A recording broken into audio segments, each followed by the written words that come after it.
Bonjour à tous et bienvenue sur la chaîne Ingiro Véranda. J'ai l'immense honneur d'être avec Arnaud Guérin. On va parler assurance. Et présente-toi en quelques lignes, Arnaud Guérin. Arnaud Guérin, agent général exclusif AXA Assurance, courtier également en assurance à Morestel, depuis un certain nombre d'années, voilà, pour accueillir mes clients et les suivre dans le temps. Merci Arnaud. Donc aujourd'hui, vous avez compris, par rapport à la véranda, excusez-moi, on va parler assurance.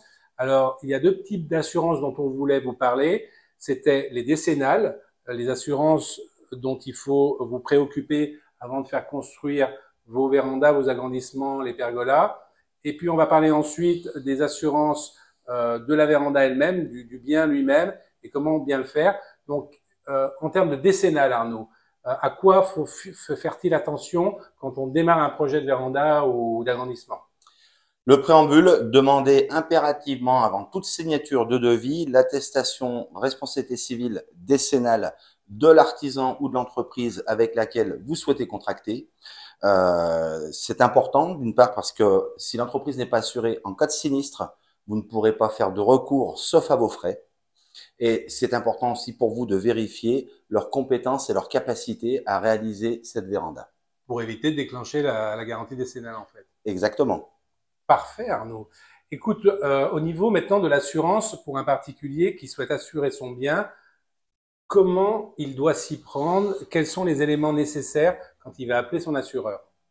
Très simplement, quand un couple, un particulier, un ménage a fini et réceptionné donc le chantier véranda, il doit impérativement communiquer cette information à son assureur.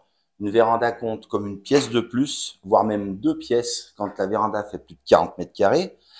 Si elle n'est pas déclarée, alors en cas de sinistre, il y aurait une diminution du remboursement qui serait due au client.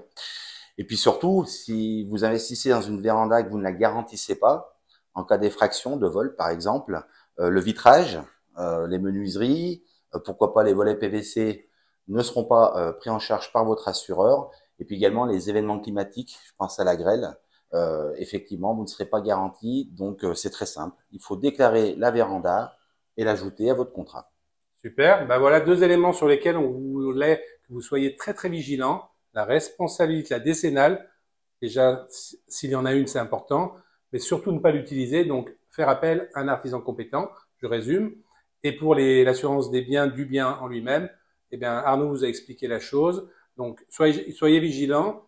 Je sais qu'il y a d'autres garanties aussi quand on fait des portails extérieurs, s'il y a des coups d'éclair, enfin des Voilà, choses les comme dommages ça. électriques, en Dommages effet, électriques. les dommages électriques. Et ça prend bien en charge le remplacement ou il y a une vétusté?